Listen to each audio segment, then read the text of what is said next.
Hola, hola, ¿qué tal? Sean todos ustedes muy, pero muy bienvenidos al séptimo episodio de la segunda temporada de Derivada Política. Mi nombre es Tomás Nilsen Ubita y les doy la bienvenida a ustedes, podcast oyentes de este gran programa, al cual me acompañan para hacerlo el señor Ignacio de Pablo. ¿Cómo te va, Nachito? ¿Bien? Bien, bien, por acá todo tranquilo. El placer de saludarles como siempre. Separados pero juntos, ¿no? Pame, ¿todo bien? ¿Qué tal? ¿Cómo andan? Todo tranquilo, por suerte. Y me queda la, no por menos importante, Rosario Raveri. ¿Cómo te va? Buenas, separados pero juntos parece muy publicidad Telefe, quédate en casa. La cuestión es que en el día de hoy vamos a tratar un tema que estuvimos dándole un poco de bombo en las redes sociales, que es sobre redes sociales, entre otras grandes cosas.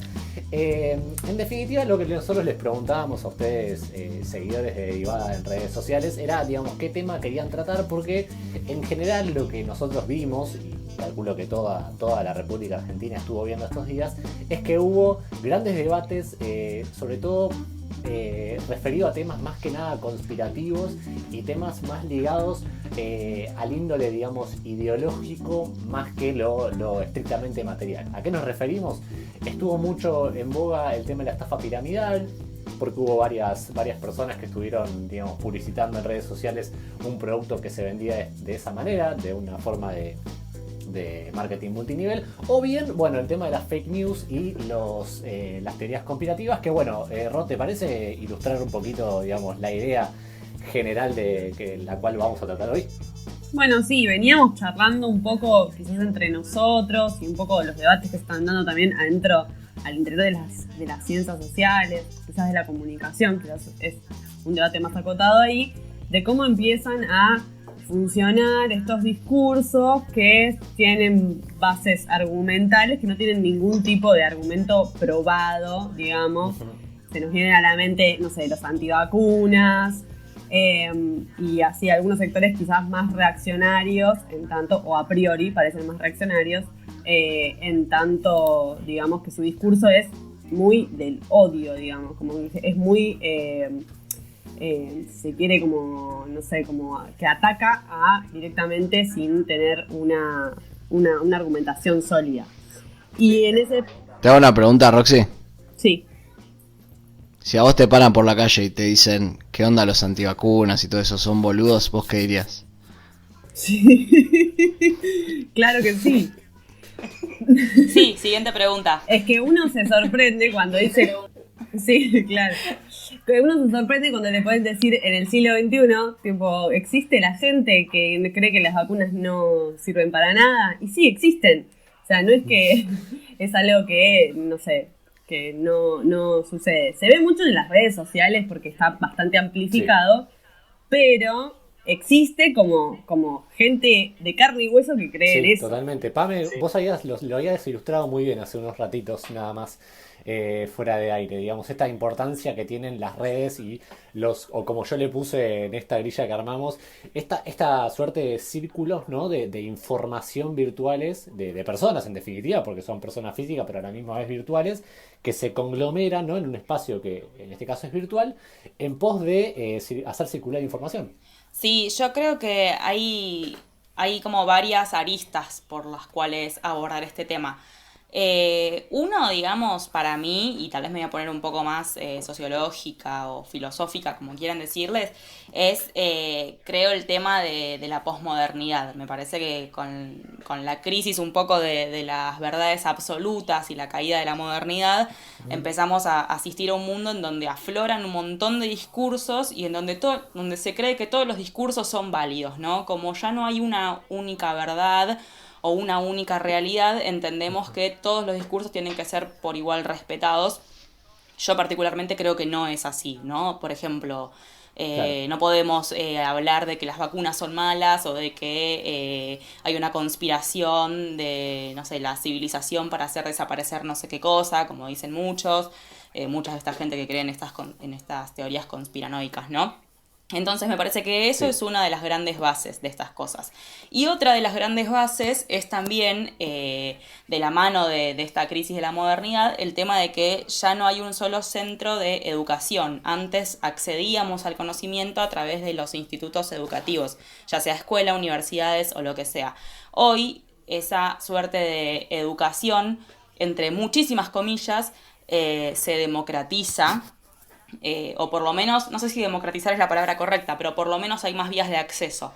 Y ahí está el problema y el peligro, porque digamos, es una buena herramienta tener acceso a muchas cosas, pero si no tenemos una buena base teórica o una buena formación para saber discernir qué es lo que leemos y cuáles son los sustentos de las cosas a las que accedemos, podemos caer en estas trampas del movimiento antivacunas, del movimiento terraplanista, de la gente que hace circular discursos de odio contra las disidencias sexuales, contra las mujeres, contra el feminismo, etcétera. Sobre todo porque las bases argumentativas de estos discursos, que tienen mucho en común, suelen ser dentro de todo verosímiles, ¿no? O sea, tal vez no ciertas, pero sí verosímiles. Tienen como un grado de que alguien podría llegar a creerles, ¿no? Un ancla de verosimilitud. Y aparte incurren mucho también al sensacionalismo. Entonces también es fácil caer, digamos, en esa trampa de decir,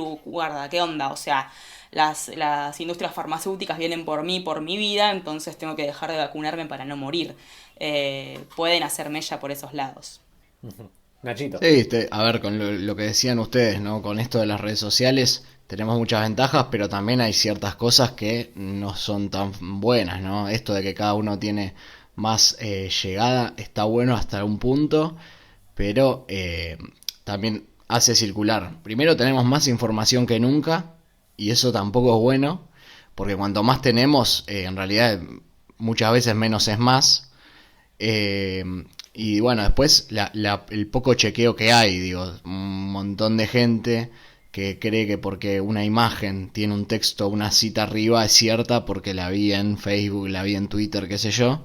Y esto es lo que están un poco intentando combatir las mismas redes sociales, que me parece que con un poco de cola de paja dijeron, tenemos que hacer algo, pero también, y por eso cuando entramos a Instagram, entramos a Facebook, muchas veces vemos fotos con la inscripción de que esto es una noticia falsa y demás, pero también ahí tenemos un debate más profundo que me parece que es definir qué es una noticia falsa también.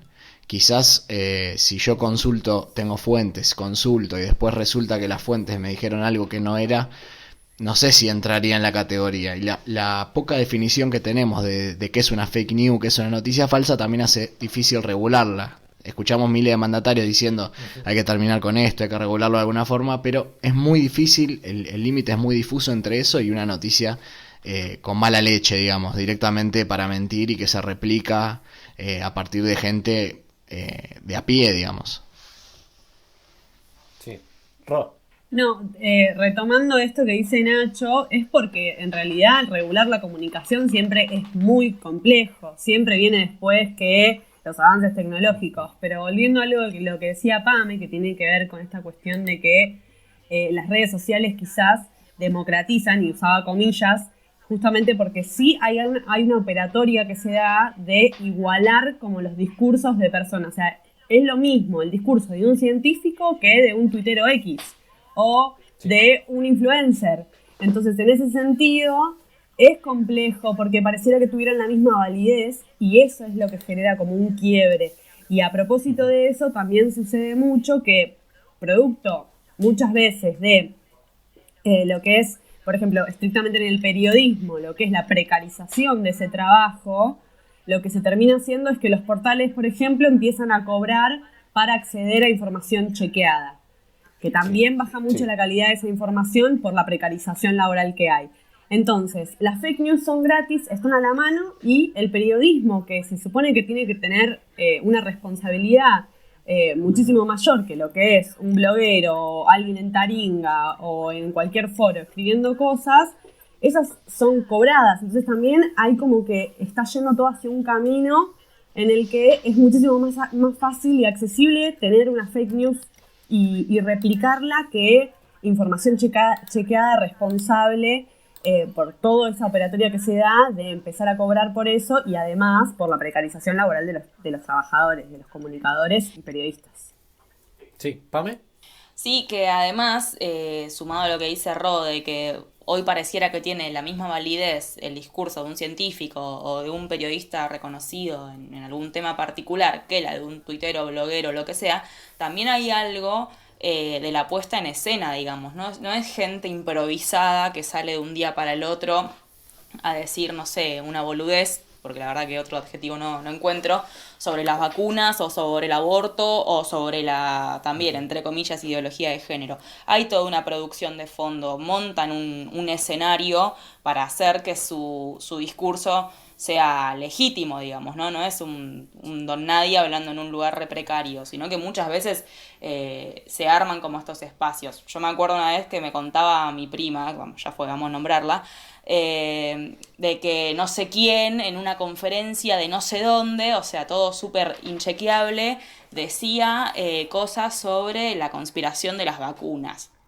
Y esa persona que hablaba no era médica, no era científica, no era nada, sino que era uno que estaba vestido de forma seria en un lugar que uno reconocería como un espacio serio y todo ese espacio construido le daba un manto de legitimidad y verosimilitud a las barbaridades que decía, ¿no? Entonces también juega esto, ya no es solamente alguien que habla, sino alguien que produce todo un escenario que le daría, entre comillas, veracidad a su discurso. Sí, Nachito. Sí, también tiene su atractivo, ¿no? Esto de las teorías conspirativas y de pensar que Paul McCartney se murió hace 50 años. Digo, está buenísimo y me encanta. Y la línea argumental que siguen también es muy atractiva. O pensar que hay un sótano en el que 3 personas están decidiendo lo que hacemos todos los días. Pero después a nivel de la empiria, digamos, lo que es demostrable, eso se cae. O sea, es una cuestión de fe básicamente, porque no hay ningún tipo de Es prueba. muy tranquilizante también pensar eso. ¿Cómo, Roxy? Que es muy tranquilizante pensar que hay 3 personas que están decidiendo en un sótano lo que nos va a pasar también. Digo, es como Totalmente. que te saca toda la responsabilidad.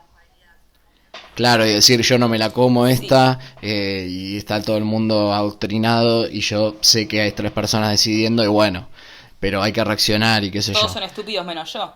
Exactamente. Claro.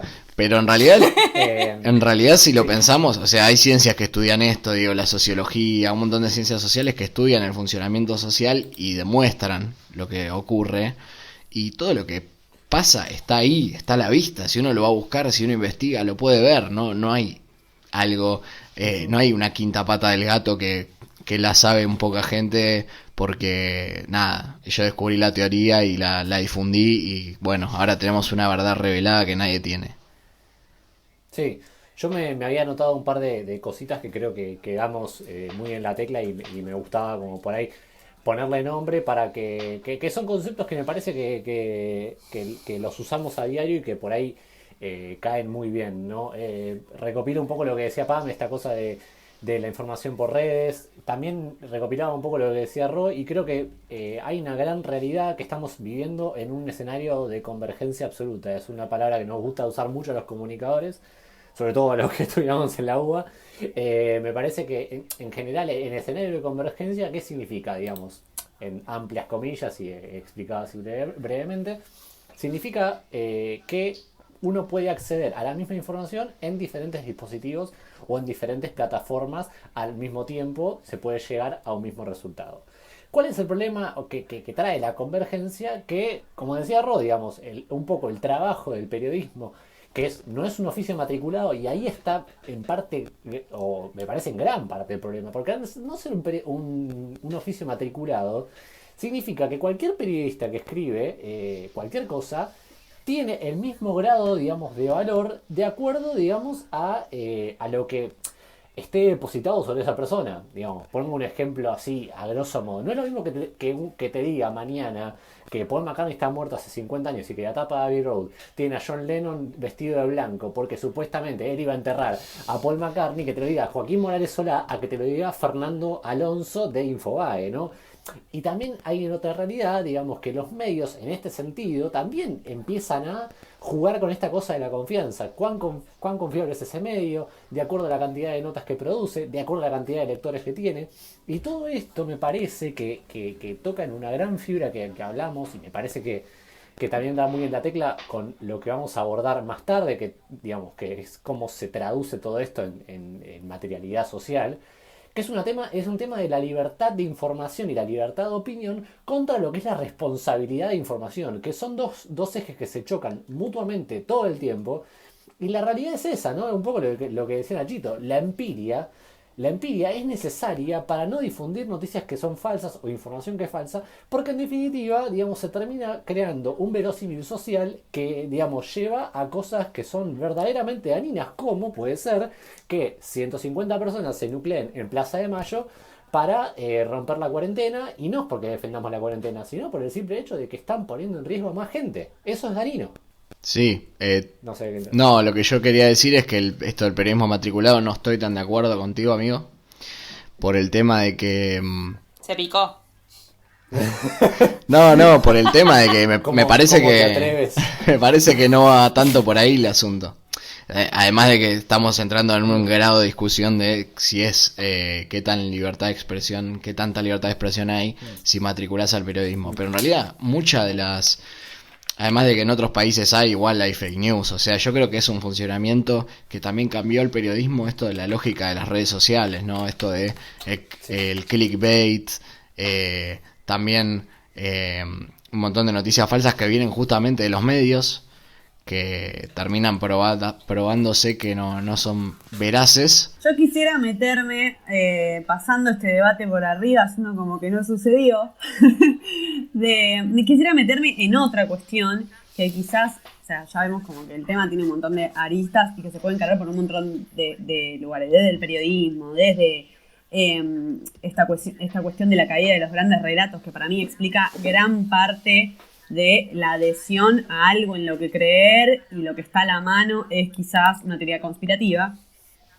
También quisiera meterme en esta cuestión de lo traicionados que se sienten estos hombres blancos que van, hombres blancos heterosexuales que van a la plaza con el capitalismo mismo, o sea, como que lo están corriendo por derecha, y eso me parece que es fundamental para pensarlo, porque ahí veíamos en la plaza cómo se aglutinaban todas expresiones de la derecha, desde el no al aborto, desde los antivacunas, que no es necesariamente de derecha, pero cuando se confluyen todos en un mismo lugar, digo, tranquilamente podrían serlo, los liberales libertarios, el fascismo directamente. Sí. Entonces, en ese sentido, hay como una sensación... Perry el ornitorrinco. También Perry. Hay como que se van aglutinando, porque ayer lo veíamos en tono gracioso, esta cuestión de que se peleaban libertarios con nazis, pero el día de mañana esas dos fracciones se pueden juntar, digo, y ahí eso sería una catástrofe. En Argentina no están juntas hoy, pero en Brasil sí, y son gobierno, y cada vez que Bolsonaro se tira más a la derecha, ese tipo de pensamiento sin argumento y deslegitimando la ciencia y ese tipo de teoría conspirativa terminan como generándose ese nivel de fascismo, o sea, ya directamente como... Sí, y es como hablamos hace un par de capítulos atrás de que terminan siendo anti-humanidad, porque miremos los resultados de Brasil y Estados Unidos en esta pandemia y nada, están contando muertos de a miles y miles y miles. Olvídate, o sea, desde el punto de vista de que un antiderechos no te deja abortar o te obliga a maternar, está obviamente en riesgo la vida de una mujer que está siendo obligada a parir, ya sea desde la completa, digamos, ejercicio de sus derechos plenos, de decidir no solamente sobre su cuerpo, sino sobre su economía y un montón de cosas más, pero además la posibilidad de que se puede morir en una cama de un aborto clandestino. Totalmente. Y bueno, lo que creo que le podríamos poner un buen título a esto que estamos charlando para dar paso a una especie como de segundo bloque que queremos tratar, que es esto de cómo se materializa esto en la arena pública y la arena política, bien lo decía Ro, ¿no? Esta cosa de que se traducen, ¿no?, en movimientos, y eso muchas veces puede lidiar o caer en la formación de nuevos gobiernos, de nuevas formas de hacer política, o bien estos microfascismos, ¿no? Podríamos llamarlo de alguna manera.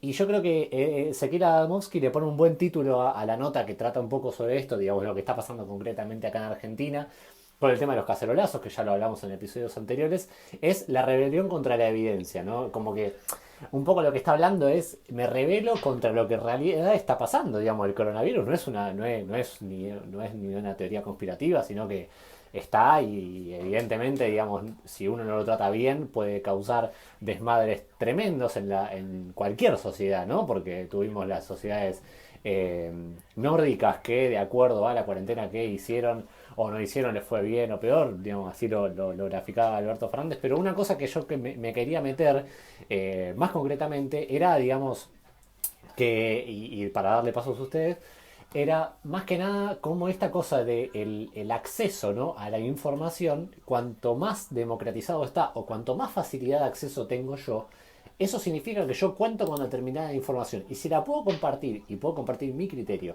a la misma vez con miles y millones de personas, evidentemente ahí hay política, digamos. Por más de que no estemos de acuerdo con que o en la manera en que se hace o de la forma, y que seguramente nos gustaría que sea en la arena pública, concreto en una plaza, lo que sea, me parece que ahí hay una idea de transformación social que me parece que hay que tomarlo con la seriedad de un movimiento político, en tanto y en cuanto se traduce en cuestiones de que sean 100, 50, 20 chicos o chicas o jóvenes o adultos que se manifiestan en una plaza. La verdad que eso tiene una materialidad física y que me parece y social sobre todo, que me parece que es interesante abordar en este sentido.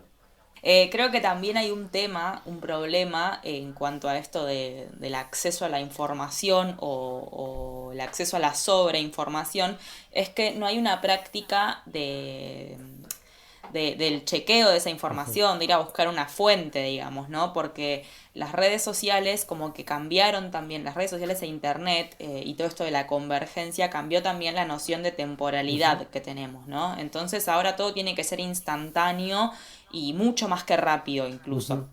Entonces detenerse e ir a buscar si lo que yo creo tiene un sustento empírico, si tiene una contrastación por otra parte o lo que sea, es un proceso que lleva tiempo, ¿no? Las investigaciones llevan tiempo y requieren sentarse y leer, detenerse en eso que uno cree y leer y buscar más información. Sí.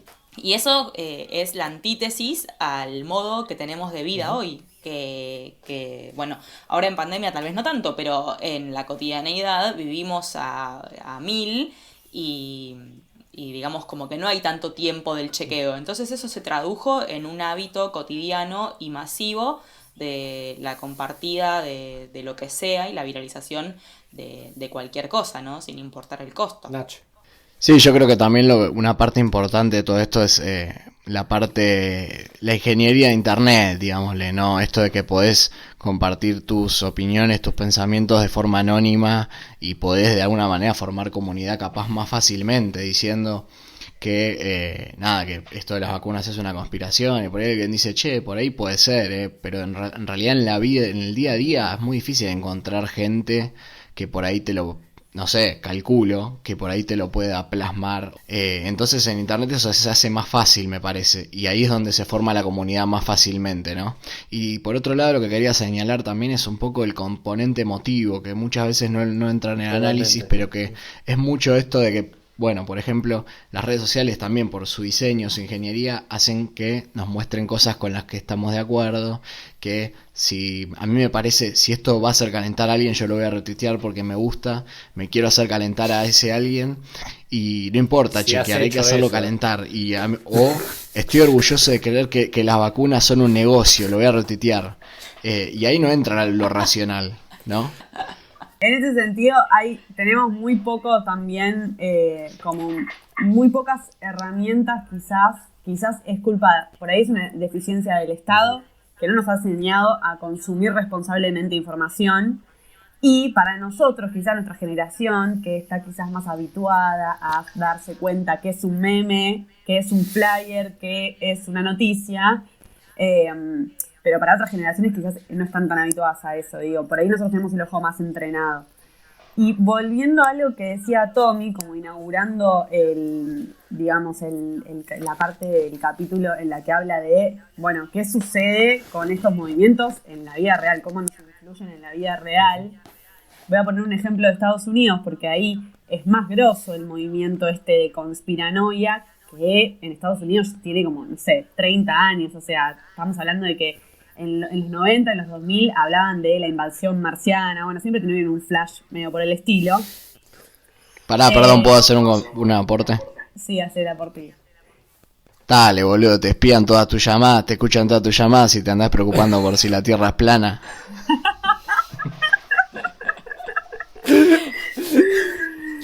Qué preocupación pelotuda, ¿no? O sea, hay una ley explícita que sacó el Congreso estadounidense de que te escuchan todas tus llamadas y te andás preocupando por si la Tierra es plana. Bueno, Green Day ya habló de American Idiot hace, pero banda de tiempo, y nosotros acá unos pelotudos cantando muy contentos. Ahí puede pudrirse la cosa, digamos. Bueno, de hecho, creo que fue The Economist que hizo una investigación sobre lo que estaba pasando con estos anti-cuarentena que salieron primero en Estados Unidos, ¿se acuerdan? Sí. Que salió en la noticia, que hablan del comunismo y cosas que... Bueno, todo rarísimo. Bueno, atrás de ese fogoneo para que salga la gente estuvo la organización política del Tea Party, que nació en el 2008, post gran recesión, post caída de Lehman Brothers, o sea, como que hubo una salida por derecha en ese momento, después de esa crisis y después de un montón de gente desilusionada con el American Way of Life, el sueño americano, la clase media que siente que el capitalismo la estafó. Hay como una cosa ahí atrás de estamos enojados con el capitalismo que nos prometieron que nos iba a solucionar todos los problemas y tenemos un montón de deudas ahora, ¿qué onda? Y bueno, y terminaron fogoneando. Igual se tendrían que haber dado cuenta cuando crearon las tarjetas de crédito, pero bueno, terminaron fogoneando una marcha anti-cuarentena, que es lo que sucedió acá menos de un mes después. O sea, que no es joda esto de pelotudear con memes sobre los antivacunas y todo eso. O sea, hay que prestar atención al crecimiento de esos sectores. Sí, y me parece que la palabra meme, digamos, en este sentido, es... A veces hasta parece como una estupidez, porque es una estupidez aclarar que un meme no es información. Entonces, como estamos tan acostumbrados, porque ahí también hay una especie de convergencia en el sentido de ¿cómo decirlo? Digamos, de entre chiste e información, que es un chiste que te trae información pero te lo está diciendo de manera cómica. Y por ejemplo, si vos recibís, como me pasa un montón, porque ya conocen que yo tengo una cruzada antilibertaria muy fuerte, que si vos te cruzás en un estado de WhatsApp o en un tweet con un chiste que parece tipo medio hecho por Kino, medio hecho por cualquiera que te dice, ¿sabes cuánto te saca de Estado? 30% del impuesto y yo soy un empresario y el chistecito. Y vos te cruzás con este chistecito, digamos. Nosotros obviamente nos lo tomamos con risa porque sabemos que es una boludez. Pero también eso tiene un cierto, digamos, si te habla de porcentaje, si te habla de algo emotivo, como bien decía Nachi, evidentemente hay algo del tinte de lo verosímil que se está jugando ahí, que está buscando que vos reproduzcas esa información. Lamentablemente estamos en la época que estamos y eso, digamos, se presta para que yo lo reproduzca y se lo mande a mi amigo y se lo mande a la tía y se lo manda a mi primo y mi tía lo reciba y se lo manda a mi mamá y así, digamos, se crea la gran bola. Pero, digamos, en definitiva lo que quiero decir es que lamentablemente estamos en un contexto que se presta para esta serie de cosas. Y se presta y además hay gente que lo utiliza a su favor. Y esto, digamos, llevado a la gran mayoría, termina pasando que, en definitiva, los movimientos de derecha o los que buscan coartar derechos, en definitiva, usan esto como herramienta. Quiero agregar unas últimas palabras antes de terminar, que además de todo esto que decía Rode, si hay una falencia del Estado a la hora de ver cómo consumimos información, yo creo que es algo que nos desbordó, digamos, ¿no? Este exceso de información o este manejo de redes. Yo creo que estas cuestiones tienen que estar incluidas en las currículas de las escuelas o incluso de las universidades también.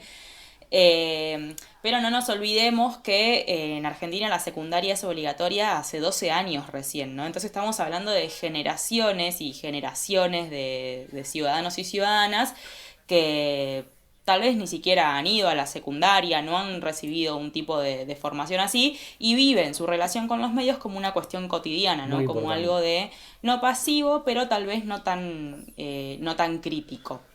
Y segundo, si bien, claro, segundo, si bien hoy en día muchos pibes y muchas pibas saben que es un meme, tal vez también lo ven como una cuestión más neutral y de entretenimiento y no como una cuestión política, ¿no? No como una cuestión informacional o política. Entonces me parece que si bien las nuevas generaciones acceden tal vez más a la educación, ya sea a la secundaria o a la superior, y tienen otro contacto y otra cercanía con las nuevas tecnologías, no tenemos que pensar que por eso mismo van a desarrollar una mirada crítica acerca de lo que consumen o no en internet o en donde sea, ¿no?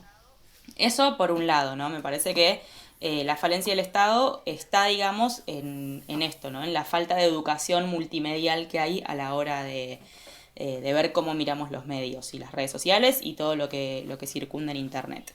Y segundo, me parece que toda esta cuestión se aglutina en distintos movimientos porque hay un gran sector de la sociedad, sobre todo de la clase media, que le encanta ser víctima. La clase media siempre es víctima de todo, de los corruptos, de los políticos, de esto, de los chorros, de todos. Y Se hace la víctima. se hace la víctima, claramente. Mañosos, se hacen la víctima, dijo la señora esa Sucia. pobre.